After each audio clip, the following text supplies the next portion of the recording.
ও নদী আছা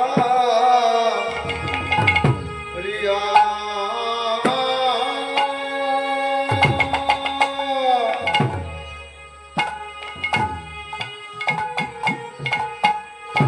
কিবা নদী আছা রিয়া গেল আমার গৌরাঙ্গ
করুণাবতীর্ণ কলু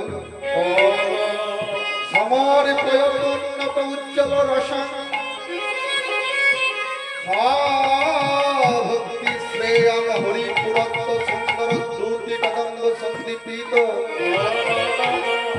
সদা হৃদয় স্কন্দরে ঘুরত ও সচিনন্দন।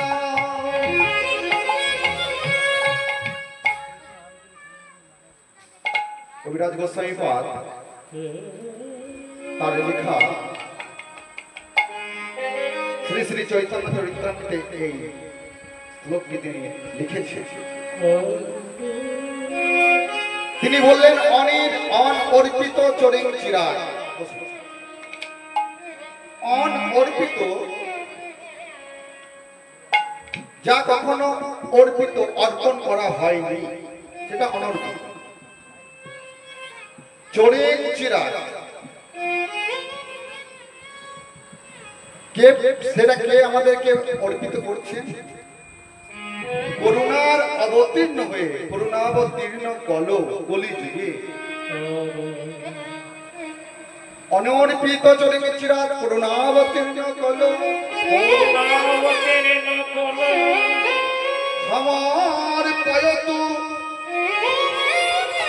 সমর্পণ করলেন কি উন্নত উজ্জ্বল রস। যে উন্নত মতো উজ্জ্বল রসটি আমাদেরকে প্রদান করেছেন, সমর্পণ করেছেন, সমর্পণ করেছেন, দান করেছেন। এটা অন্য কোনো যুগে দান করা হয়নি। সত্য, ত্রেতা, দাপর, এরপর কলি। বোঝের গুপ্তধন যেটা গোলক বৃন্দাবনে ছিল, এই প্রেমের সন্ধান কেউ জানত না। করুণাবতীর্ণ কল সমর্পয়তোন্নত উজ্জ্বল রসং। সেই রসের সঙ্গে কি মিশানো আছে জানো না? সেই রসের সঙ্গে যেটা মিশানো আছে সেটা যদি আপনারা চিন্তা করতে পারেন, মানে ভাবতেই পারবেন না কি মেশানো আছে। এটা চিন্তা করা তো দূরের কথা, ভাবাই যাবে না। কি সেটা? স্বভক্তি। স্বভক্তি মানে ভগবানের কাছে কোন জীব যদি বলে, হে ভগবান আমি তোমার সেবা করি, পূজা করি, কিন্তু আমার বাড়ি ঘরে নয়, চারতলা বাড়ি দাও। ভগবান বলে এতটুকু চাস এলে। আবার যদি কেউ বলে আমার মেয়ের বিয়ে দিতে পারছি না, তুমি একটা ভালো ছেলে দাও,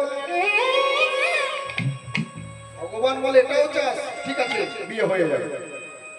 আবার যদি কেউ বলে আমার চাকরি বাকরি নাই, তুমি আমায় একটা চাকরি করে দাও, ডাকার মতো ডাকলে বললে সেটাও হয়ে যাবে।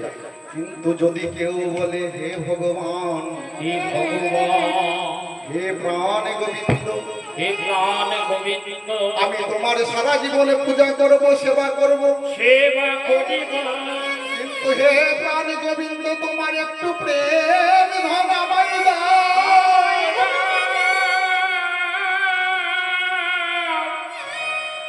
গোবিন্দ বলে না না, তুমি আমার কাছে টাকা চাও, বাড়ি চাও, গাড়ি চাও, তুমি মোক্ষ চাও, মোক্ষ দিয়ে দেব, কিন্তু প্রেম দিতে পারবো না। কারণ কি জানো? আমি একেই প্রেমের দায়ে ঋণী হয়ে আছি একজনের কাছে। আমি একজনকে প্রেম দান করে তার কাছে ঋণী হয়ে আছি, আমি কোটি দিতে পারবো না, তুমি আর যা নেবে নাও। এটা হলো স্বভক্তি। গোবিন্দের প্রেমটা স্বভক্তি। এই স্বভক্তি শ্রেয় এটা আমাদেরকে দান করছেন কলিজি। বড় ভাগ্যবান, বড় ভাগ্যবতী। স্বভক্তি শ্রেয় হরিপুরত সুন্দর দ্যুতি কদম্ব সন্দীপিত। সেই যে দান করছেন তিনি ভক্তমণ্ডলের এই মন্দিরে, হৃদয় মন্দিরে সর্বত্র বিরাজমান। হরিপুরত সুন্দর দ্যুতি কদম্ব সন্দীপিত হৃদয় স্পন্দরে পুরত। সে কে? শচী নন্দন। যে শ্লোকটা লিখছেন কৃষ্ণদাস কবিরাজ, তিনি দেখুন কত বুদ্ধিমান। আমরা প্রণাম জানালে একদম সরাসরি ভগবানের চরণে জানাই, কিন্তু যার জন্য আমরা গৌরহরিকে পেলাম, কার জন্য পেলাম? সচিমা যদি না আসতো গৌরহরি কি আসতো? সচিমায়ের গর্ভজাত সন্তান গৌরহরি, তাই তো? সচি গর্ভ সিন্ধু হরিন্দু। তাহলে যিনি এমন সুন্দর একটি রত্ন আমাদেরকে দান করলেন, কবিরাজ গোস্বামীপাদ তিনাকেও একটা প্রণাম করে দিলেন। স্বভক্তি সেয়ং হরিপুরত সুন্দর দ্যুতি কদম্ব সন্দীপিত হৃদয় স্কন্দরে পুরত শচী নন্দন। শচী নন্দন, নন্দন মানে সন্তান। তাহলে শচী মাকে প্রণাম জানানো হলো এবং গৌরহরি চরণেও প্রণাম জানানো হলো। এইবার এই হৃদয়ের ধন যদি নদিয়া ছেড়ে চলে যায়, এই হৃদয়ের ধন যদি নদিয়া ছেড়ে চলে যায় কেমন হবে বলুন তো? ওই জন্য পদকবি বর্ণনা দিলেন, আরে নদিয়া ছাড়িয়া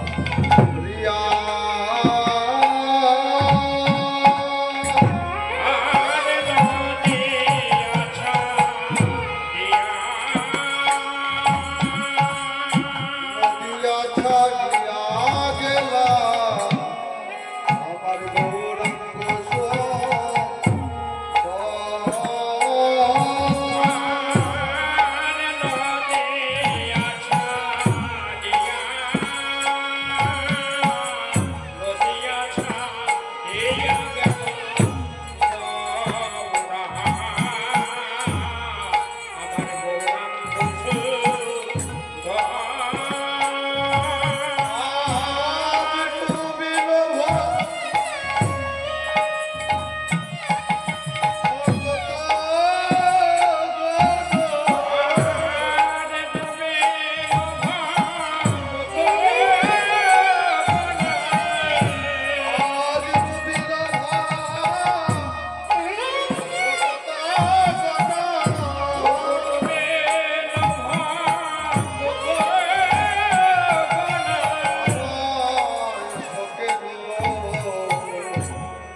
কেটে